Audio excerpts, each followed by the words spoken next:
नमस्कार दोस्तों, स्वागत है अपनी YouTube channel top trending GK में। दोस्तों इस वीडियो में देखने वाले हैं आज जो आपके 5 अगस्त 2021 को एसएससी सीएचएसएल का प्रथम पारी का एग्जाम कंडक्ट हुआ है। जो जीके के टोटल 25 सवाल पूछे गए थे, 25 में से 22 एग्जैक्ट वो सवाल यहाँ पर एक्स्ट्रा फैक्ट साइज जानने वाला है। जिन भी कैंडिडेट का आने वाला शिफ्ट में एग्जाम में जरूर फायदा होगा, तो वीडियो के अंत तक आपको बने रहना है। इसकी पीडीएफ फाइल आपको ऑल शिफ्ट की एक साथ टेलीग्राम चैनल पर मिल जाती है, तो डिस्क्रिप्शन बॉक्स में टेलीग्राम चैनल की लिंक है, क्लिक करके ज्वाइन कर लेना।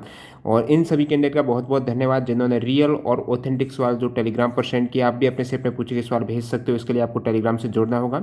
ये सभी प्रथम पारी में पूछे गए सवाल कवर करें। उससे पहले मैं आपको बता दूं, आप किसी भी कॉम्पिटिटिव एग्जाम्स की तैयारी करते हो, एग्जाम से पहले ही आपका क्या स्कोर हो सकता है, आप रखने के लिए ऑल इंडिया में क्या रैंक आ सकती है, कॉन्फिडेंस लेवल हो गया, टाइम मैनेजमेंट, इन सभी के लिए आपको डेली एक मॉक टेस्ट लगाना बहुत ज़्यादा जरूरी हो जाता है। मॉक टेस्ट के लिए टेस्ट बुक इसलिए बेहतरीन प्लेटफॉर्म है क्योंकि यहाँ पर आप अनलिमिटेड मॉक टेस्ट है सभी एग्जाम्स के एक ही पास के अंतर्गत लगा सकते हो। इसमें भी यदि आप टीटीजी के कूपन कोड यूज करते हो तो आपके एक्स्ट्रा 40 रुपये का और डिस्काउंट मिल जाएगा। तो इस बेहतरीन अपॉर्चुनिटी का लाभ उठाने के लिए डिस्क्रिप्शन बॉक्स में लिंक मिल जाएगी, जहां से क्लिक करके आपकी मॉक टेस्ट सीरीज ज्वाइन कर सकते हो। टेस्ट बुक ऐप से भी आप कर सकते हो और टीटीजी के कूपन कोड से आपको एक्स्ट्रा डिस्काउंट मिल जाएगा। एग्जाम में जो आपको पैटर्न और इंटरफेस देखने को मिलता है, सेम उसी पैटर्न से आप यहाँ पर भी प्रैक्टिस कर सकते हो। तो चलिए कंटिन्यू कर लेते हैं। 5 अगस्त के प्रथम पारी में पूछे गए जो जीके के सवाल है, देखते हैं एक्स्ट्रा फैक्ट से। देखिएगा पहला सवाल, who was the first surveyor general of India in 1815। तो 1815 में भारत में नियुक्त प्रथम सर्वेयर जनरल है वो कौन थे, तो वो थे दोस्तों कॉलिन मैकेंजी थे। सेम सवाल एनटीपीसी 2021 में पूछा हुआ सवाल है, कॉलिन मैकेंजी हैं। इनको 1810 में मद्रास प्रेसिडेंसी का सर्वेयर जनरल नियुक्त किया गया था, लेकिन 1815 में ये पद जो मद्रास प्रेसिडेंसी वाला था इसको समाप्त करके भारत का सर्वेयर जनरल नियुक्त किया गया है। किन्हें? कॉलिन मैकेंजी को 1815 में। अगला सवाल देखिए, यहाँ पर पूछा गया है, महाप्रजापति गौतमी किसकी दत्तक माँ थी? ठीक है, महाप्रजापति गौतमी है, ये गौतम बुद्ध की कह सकते हो। तो बुद्ध की मौसी और दत्तक माँ दोनों थी, और ये फर्स्ट भिक्षुणी थी। कौन? प्रथम भिक्षुणी महाप्रजापति गौतमी है, और गौतम बुद्ध की ये दत्तक माँ थी। नेक्स्ट में देखिएगा, शरीर के तापमान का नियंत्रण कौन सी ग्रंथि करती है? हमारे शरीर के तापमान का नियंत्रण है ये हाइपोथैलेमस जो मस्तिष्क का पार्ट है, इसके द्वारा किया जाता है शरीर के टेम्परेचर का कंट्रोल। 29 दिसंबर 2020 को किस राज्य में प्रधानमंत्री फसल बीमा योजना के स्थान पर किसान फसल राहत योजना शुरू की गई है? तो किसान फसल राहत योजना है ये झारखंड राज्य में शुरू की गई है प्रधानमंत्री फसल बीमा योजना के स्थान पर। और ये योजना प्रधानमंत्री फसल बीमा योजना का स्थान ले रही है। एक क्षतिपूर्ति योजना है जिसका उद्देश्य यदि प्राकृतिक आपदा के दौरान फसल की हानि हो जाती है उस केस में राज्य के किसान को सुरक्षा कवर प्रदान करती है। इस योजना के अंतर्गत भूमि मालिक और भूमिहीन किसान दोनों को लाभ मिलता है। योजना में जैसे कि मैंने बताया, प्राकृतिक आपदा जैसे बाढ़, तूफान, बवंडर, ज्वालामुखी विस्फोट, भूकंप, सुनामी इत्यादि जो भी आपदाएं आती हैं इसी श्रेणी में आपको कवर मिल जाएगा। नुकसान के आधार पर यहाँ पर 0.1 से 5 एकड़ भूमि वालों को 3,000 रुपये से और 3500 रुपये प्रति एकड़ मुआवजे की प्रदान किया जाएगा। अगला सवाल देखिएगा यहाँ पर, दांदेली वन्यजीव अभ्यारण्य किस राज्य में है? ठीक है, दांदेली वन्यजीव अभ्यारण्य पूछा गया है, कर्नाटक में है। कर्नाटक के उत्तर कन्नड़ जिले में ये स्थित है दांदेली वन्यजीव अभ्यारण्य। सर्वोच्च न्यायालय के न्यायाधीश को किसकी अनुमति के बिना निष्कासित नहीं कर सकते हैं? तो राष्ट्रपति हो जाएगा। और सर्वोच्च न्यायालय के न्यायाधीश हैं, इनको जो हटाने की प्रक्रिया है तो आर्टिकल 124(4) में कहा गया है कि उच्चतम न्यायालय यानी सुप्रीम कोर्ट के किसी न्यायाधीश को उसके पद से तब तक नहीं हटाया जाएगा जब तक ये साबित कदाचार या फिर असमर्थता के आधार पर उसे हटाए जाने के लिए संसद के प्रत्येक सदन, लोकसभा और राज्यसभा के द्वारा अपनी कुल सदस्य संख्या के बहुमत के द्वारा जो भी उपस्थित और मत देने योग्य सदस्य हैं वो कम से कम 2/3 बहुमत के द्वारा ये यदि पास कर देते हैं आवेदन, उस केस में राष्ट्रपति के समक्ष उसी सत्र में रखे जाने वाले राष्ट्रपति आदेश नहीं दे सकता है जब तक ये बहुमत पारित नहीं होगा। तो ये सेम प्रक्रिया रहती है हाईकोर्ट में भी। न्यायाधीश को हटाने के लिए राष्ट्रपति हैं, वो हाईकोर्ट के किसी न्यायाधीश को उसके पद से तभी हटा सकते हैं जब संसद का प्रत्येक सदन, लोकसभा और राज्यसभा प्रत्येक सदन में उपस्थित और मतदान लेने योग्य जो सदस्य है वो 2/3 बहुमत से एक प्रस्ताव पारित करके न्यायाधीश को हटाने का अनुरोध करता है। उस केस में राष्ट्रपति उन्हें हटा सकते हैं। आपको एग्जाम में आ जाए कि सुप्रीम कोर्ट के न्यायाधीश को हटाने की प्रक्रिया संविधान के किस आर्टिकल में है? तो 124 भाग 4 में है। और हाईकोर्ट के न्यायाधीश को हटाने का प्रावधान है वो आर्टिकल 217 (1) ख में मिलता है। प्रथम आरबीआई के गवर्नर कौन थे? सेम सवाल एनटीपीसी में आ चुका है। एनटीपीसी के लिए आपको टॉपिक वाइज पीडीएफ फाइल चाहिए, डिस्क्रिप्शन बॉक्स में आपको लिंक मिल जाएगी, टॉप ट्रेंडिंग GK.in वेबसाइट से आप डाउनलोड कर सकते हो। प्रथम आरबीआई के गवर्नर की बात करें, दोनों को ही बता देता हूँ। वैसे ये पूछा गया है आरबीआई के प्रथम भारतीय गवर्नर है तो CD देशमुख हो जाएंगे। ओवरऑल आरबीआई के प्रथम गवर्नर है O स्मिथ थे। ये आप लिस्ट देख सकते हो, सबसे पहले O स्मिथ है, उसके बाद और भारतीय रिजर्व बैंक का जो हेडक्वार्टर वो मुंबई में है। और आरबीआई है, इसका राष्ट्रकरण कब हुआ है? 1 जनवरी 1949, याद रखिएगा। आरबीआई में 4 डिप्टी गवर्नर भी हैं वर्तमान में, T Ravishankar, MK Jain, MD Patra और M राजेश्वर राव हैं। एग्जाम में पूछा हुआ सवाल है एनटीपीसी में कि भारतीय रिजर्व बैंक के प्रतीक में किसका चिन्ह है? तो ताड़ के पेड़ और उसके सामने रॉयल बंगाल टाइगर देख सकते हो, काफी इंपॉर्टेंट सवाल बनता है। रिजर्व बैंक का जो लोगो है इसमें ताड़ का पेड़ है, पाम ट्री और यहाँ पर रॉयल बंगाल टाइगर है। और भारत में प्रथम बार बैंकों का राष्ट्रीयकरण हुआ था, उसमें आपके आरबीआई का ही सबसे पहले राष्ट्रीयकरण हुआ है 1949 में। उसके बाद 14 प्राइवेट बैंकों का हुआ था 1969 में, और 1980 में 6 बैंकों का राष्ट्रीयकरण हुआ है। बैंकिंग क्षेत्र में ग्राहकों की शिकायतों के निवारण के लिए आरबीआई है वो बैंकिंग लोकपाल की नियुक्ति करता है। ये सभी पूछे हुए सवाल इसलिए इंक्लूड कर रहा हूँ। रिजर्व बैंक के गवर्नर का ऑफिस कहाँ पर है? सेंट्रल ऑफिस बिल्डिंग, जो कि शहीद भगत सिंह रोड मुंबई में है। एक एग्जाम में सवाल आया है कि आरबीआई करेंसी नोटों की छपाई किस आधार पर करता है? इस एग्जाम में नहीं, इससे पहले वाले प्रीवियस एग्जाम में आ चुका है एनटीपीसी वगैरह में। तो न्यूनतम रिजर्व सिस्टम रहता है, मिनिमम रिजर्व सिस्टम के द्वारा आरबीआई करेंसी नोटों की छपाई करते हैं, प्रिंटिंग करते हैं, जो कि ये प्रणाली 1956 से लागू है। इसमें 200 करोड़ रुपए की संपत्ति भी आरबीआई को बनाए रखनी जरूरी है। करंट अफेयर्स का सवाल बन सकता है, 2021 में जो वित्तीय साक्षरता सप्ताह मनाया गया है 8 फरवरी से 12 फरवरी 2021 को, इसकी थीम क्या रही है? Credit, discipline and credit from formal institution इसकी थीम हो जाएगी। अगला सवाल, अटल पेंशन योजना की शुरुआत कब हुई थी? ठीक है, तो अटल पेंशन योजना की शुरुआत 9 मई 2015 को कोलकाता से हुई है प्रधानमंत्री नरेंद्र मोदी जी के द्वारा। इसका उद्देश्य है असंगठित क्षेत्र में काम करने वाले लोगों के लिए सामाजिक सुरक्षा प्रदान करने के लिए जो पेंशन की सुविधा उन्हें उपलब्ध कराना। और इसकी योग्यता की बात करें तो 18 से 40 साल के बीच में आपकी आयु होनी चाहिए।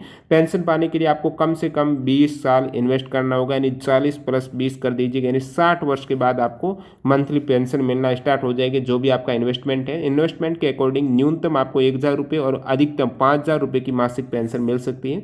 एग्जाम में सवाल बनता है यहाँ से, अधिकतम कितने रुपए की मासिक पेंशन मिल सकती है अटल पेंशन योजना के तहत? वो 5000 है, न्यूनतम 1000 रुपये। पूर्वोत्तर का पहला विशेष अदरक प्रसंस्करण संयंत्र किस राज्य में पुनर्जीवित किया जा रहा है? वैसे जो ये जिंजर प्रोसेसिंग प्लांट है 2004 में स्थापित हुआ था, लेकिन उसके बाद ये गैर कार्यात्मक हो गया था, कार्य करना स्टॉप हो गया था। दोबारा ये अभी स्टार्ट किया जा रहा है, कहाँ पर? मेघालय में। ठीक है, ये फर्स्ट नॉर्थ ईस्ट का first specialised ginger processing plant है। कहाँ पर? मेघालय, आप करेक्ट करेंगे। इससे दोस्तों उत्तर पूर्वी क्षेत्रीय कृषि विपणन निगम है, ये इसके द्वारा इसे दोबारा पुनर्जीवित किया जा रहा है। 2019 में सामाजिक कार्य के लिए पद्म भूषण किसे दिया गया है? काफी टफ सवाल कह सकते हो, 2019 का पूछा गया है। एक स्टूडेंट ने बताया कि पद्मश्री का पूछा गया, पद्मश्री तो 95 लोगों को दिया गया है, तो इसमें सोशल वर्क के लिए कम से कम 15 से 16 व्यक्तियों को दिया गया था सोशल वर्क के लिए। लेकिन पद्म भूषण का यदि पूछा है सोशल वर्क के लिए, सामाजिक कार्य के लिए 2019 में, तो ये दर्शन लाल जैन को दिया गया है, और ये सोशल वर्क से दिया गया, हरियाणा से है। अगला सवाल देखिएगा, स्पोर्ट टॉप जो स्पोर्ट बुक ब्रांड है, इस ब्रांड के क्रिकेट के ब्रांड एम्बेसडर किसे बनाया गया है? सितंबर 2020 का करंट अफेयर्स का सवाल है। तो एसबीओ टॉप जो स्पोर्ट बुक ब्रांड में क्रिकेट के ब्रांड एम्बेसडर बनाए गए हैं, डेवन ब्रावो को बनाया गया है, जो कि वेस्ट इंडीज के क्रिकेटर हैं। शांति स्वरूप भटनागर प्राइज किस क्षेत्र में दिया जाता है? तो साइंस एंड टेक्नोलॉजी के क्षेत्र में, विज्ञान एवं प्रौद्योगिकी करेक्ट हो जाएगा। Shanti Swarup Bhatnagar science and technology prize इसका नाम है, जो पहली बार ये 1958 में दिया गया था। किसके द्वारा दिया जाता है? CSIR यानी वैज्ञानिक और औद्योगिक अनुसंधान परिषद के द्वारा ये अवार्ड दिया जाता है। जो इस क्षेत्र में विज्ञान और प्रौद्योगिकी के क्षेत्र में उल्लेखनीय और असाधारण भारतीय प्रतिभा है, उनको ये अवार्ड मिलता है। ये अवार्ड किसके सम्मान में दिया जा रहा है? तो ये पुरस्कार CSIR के प्रथम एवं संस्थापक निदेशक सर शांति स्वरूप भटनागर के सम्मान में दिया जा रहा है। 2020 में टोटल जो भी क्षेत्र में दिया गया है वो देख लीजिएगा। जीव विज्ञान का किसे मिला है? शुभदीप चटर्जी और वत्सला थिरुमलाई को मिला है जीव विज्ञान का। रसायन विज्ञान का याद रखिएगा, ज्योतिर्मयी डैश को और सुबी जैकब जॉर्ज को। इसी प्रकार पृथ्वी और ग्रह विज्ञान का, इंजीनियरिंग विज्ञान, गणित विज्ञान, औषधि विज्ञान याद रखना आपको, डॉक्टर बुशरा अतीक और रितेश अग्रवाल को मिला है शांति स्वरूप भटनागर प्राइज 2020। अगला सवाल देखिएगा, राजा पर्व उत्सव किस राज्य में मनाते हैं? तो राजा परबा उत्सव है ये ओडिशा राज्य का उत्सव हो जाएगा। मानव विकास सूचकांक 2020 में प्रथम रैंक किस देश की रही है? ह्यूमन डेवलपमेंट इंडेक्स 2020 में फर्स्ट रैंक रही है नॉर्वे की। 2019 में भी प्रथम रैंक पर नॉर्वे था। 2020 में भारत की क्या रैंक रही है मानव विकास सूचकांक में? तो 131वीं रैंक रही है भारत की। 2019 में इंडिया की रैंक थी दोस्तों 129वीं और खराब हो गई 2020 में 131वीं रैंक। और बात करूं, ये विकास सूचकांक है, मानव विकास सूचकांक किसके द्वारा जारी किया जाता है? तो ये संयुक्त राष्ट्र विकास कार्यक्रम यूनाइटेड नेशंस डेवलपमेंट प्रोग्राम के द्वारा जारी किया जाता है। एग्जाम में पूछा जाता है मानव विकास सूचकांक किस आधार पर जारी किया जाता है, पैमाना क्या रहता है? तो जीवन प्रत्याशा, शिक्षा और प्रति व्यक्ति आय के आधार पर ये जारी किया जाता है। यूएनडीपी जो जारी करता है, इसका हेडक्वार्टर न्यूयॉर्क संयुक्त राज्य अमेरिका में है। 2020 में मानव विकास सूचकांक की थीम है मानव विकास और मानव विज्ञान हो जाएगा। 2022 फीफा वर्ल्ड कप जो स्टेडियम अहमद बिन अली स्टेडियम है, ये कहाँ पर है? जो कि फीफा वर्ल्ड कप 2022 का स्टेडियम स्थल हो जाएगा। और ये जो स्टेडियम इसलिए पूछ रहा है अहमद बिन अली स्टेडियम, क्योंकि ये भारतीय जो निर्माणकर्ता कंपनी है एल&टी, तो लॉर्सन एंड ट्रूब्रो के द्वारा इसे निर्मित किया गया है। तो ये अहमद बिन अली स्टेडियम है। थोड़ा सा आपको आइडिया होता है कि 2022 का फीफा वर्ल्ड कप हो कहाँ रहा है, तो इनडायरेक्टली कह सकते हो इसी प्रकार पूछा गया कि 2022 का फीफा वर्ल्ड कप कतर में हो जाएगा, जहाँ पर ये अहमद बिन अली स्टेडियम है। इसका निर्माण है एल&टी कंपनी, जो भारतीय कंपनी के द्वारा किया गया है। नेक्स्ट 2026 में फीफा वर्ल्ड कप दोस्तों कनाडा, मैक्सिको और यूनाइटेड स्टेट में होने वाला है। राज्यों का पुनर्गठन कब शुरू किया गया था? राज्यों का पुनर्गठन की बात किया तो ये स्टेट रीऑर्गेनाइजेशन एक्ट 1956 में 1 नवंबर 1956 को प्रभावी रूप से लागू हुआ था। लेकिन इससे पहले जो राज्य पुनर्गठन आयोग का गठन हुआ था वो 22 दिसंबर 1953 को भारत की केंद्र सरकार के द्वारा राज्य पुनर्गठन आयोग का गठन है। राज्य की सीमाओं के पुनर्गठन की सिफारिश के लिए किया गया है और पुनर्गठन आयोग के द्वारा ही ये बाद में एक्ट पारित हुआ है 1956 में। 1 नवंबर 1956 को प्रभावी हुआ है। अब एग्जाम में राज्य पुनर्गठन से सवाल ये भी पूछा जाता है कि सन 2000 में कौन से राज्यों का गठन नहीं हुआ है? तो छत्तीसगढ़, झारखंड और उत्तराखंड का गठन हुआ है सन 2000 में। ये पूछे हुए सवाल है, सभी में इंक्लूड कर रहा हूँ। महाराष्ट्र, गुजरात राज्य का गठन 1960 में, याद रखना है, महाराष्ट्र, गुजरात 1960, छत्तीसगढ़, झारखंड, उत्तराखंड 2000 में, अरुणाचल प्रदेश, गोवा, मिजोरम का जो गठन हुआ है 1987 में हुआ है। ठीक है, अरुणाचल प्रदेश, गोवा और मिजोरम का। त्रिपुरा, मणिपुर, मेघालय का 1972 में गठन हुआ है। दादर नगर हवेली, दमन दीव है, ये विलय हो गया है 26 जनवरी 2020 को। हॉकी इंडिया के वर्तमान में अध्यक्ष कौन है? ठीक है, ये आपको पूछा है तो ये हो जाएंगे हॉकी इंडिया के अध्यक्ष है ज्ञानेंद्रो निगोम्बेम। ठीक है, सेक्रेटरी जनरल जो हॉकी इंडिया के हैं वो हैं दोस्तों राजेंद्र सिंह। हॉकी इंडिया की स्थापना सन 2009 को हुई है। और इंटरनेशनल हॉकी फेडरेशन के अध्यक्ष कौन है? नरेंद्र ध्रुव बत्रा। ये आपको जरूर याद रखना है, आपको हॉकी इंडिया का पूछा गया है। निम्न में से खारे पानी की झील कौन सी है? खारे पानी की झील की बात करें तो तशोकर भी है, जो लद्दाख में अभी हाल में 42वां रामसर साइट दिसंबर 2020 में बनाया गया है। साथ ही साथ जो पेंगोंग लेक है, तो पेंगोंग लेक है, ये भी खारे पानी की झील हो जाएगी, ये भी लद्दाख में है। तो इनमें से कोई एक ऑप्शन होगा शायद। बाकी कोलेरू झील और लोकटक झील है, ये मीठे पानी की। लोकटक झील है मणिपुर में जो फ्रेश वाटर की लेक है। साथ ही साथ जो कोलेरू लेक है ये आंध्र प्रदेश में है, मीठे पानी की। कौन सी सदिश राशि है? ये ऑप्शन आपको दे रखे थे। विद्युत धारा है, अदिश है, और इलेक्ट्रिक फ्लक्स था, चार्ज था, इलेक्ट्रिक फील्ड है। तो इनमें से जो वेक्टर है वो इलेक्ट्रिक फील्ड हो जाएगा। ठीक है, इलेक्ट्रिक फील्ड है, विद्युत क्षेत्र है वो सदिश है, बाकी धारा है, करंट, इलेक्ट्रिक फ्लक्स है, आवेश है, ये सभी अदिश राशियां हो जाएगी। अदिश राशि में प्रमुख रूप से चाल, दूरी, द्रव्यमान, आयतन, समय, ताप, कार्य, विद्युत धारा, दाब, ऊर्जा है। सदिश राशि में वेग, बल, संवेग, त्वरण, विस्थापन, रेखीय संवेग, कोणीय वेग, कोणीय संवेग, चुंबकीय आघूर्ण, चाल प्रवणता, ताप प्रवणता, विद्युत द्विध्रुव आघूर्ण, विद्युत धारा घनत्व है, ये भी एक वेक्टर हो जाएगी, सदिश राशि है। अंडमान निकोबार का सर्वोच्च शिखर पॉइंट कौन सा है? तो हाईएस्ट जो पॉइंट है अंडमान निकोबार का वो सेडल पीक हो जाएगी, जिसकी हाइट है 731 मीटर। नेक्स्ट देखिएगा, उस हार्मोन का नाम बताइए जो सोने जागने के चक्र को बनाए रखता है। स्लीप वैक साइकिल है, इसको मेंटेन करने के लिए स्लीप वॉक साइकिल को जो हार्मोन रेस्पॉन्सिबल है दोस्तों वो है मेलाटोनिन। ठीक है, ये मेलाटोनिन हार्मोन किससे स्रावित होता है, सीक्रेट होता है? जो पीनियल ग्रंथि है, तो पीनियल ग्रंथि के द्वारा मेलाटोनिन हार्मोन है, ये सोने जागने के चक्र को मेंटेन करता है। ग्राफिक्स के लिए कौन सा एक्सटेंशन प्रयोग किया जाता है? हमेशा की तरह कंप्यूटर के 2 सवाल इस शिफ्ट में भी पूछे गए हैं। एक डाटा प्रोग्रामिंग का था, एग्जैक्ट सवाल नहीं मिला, जिन भी कैंडिडेट को पता है कमेंट करके बताना।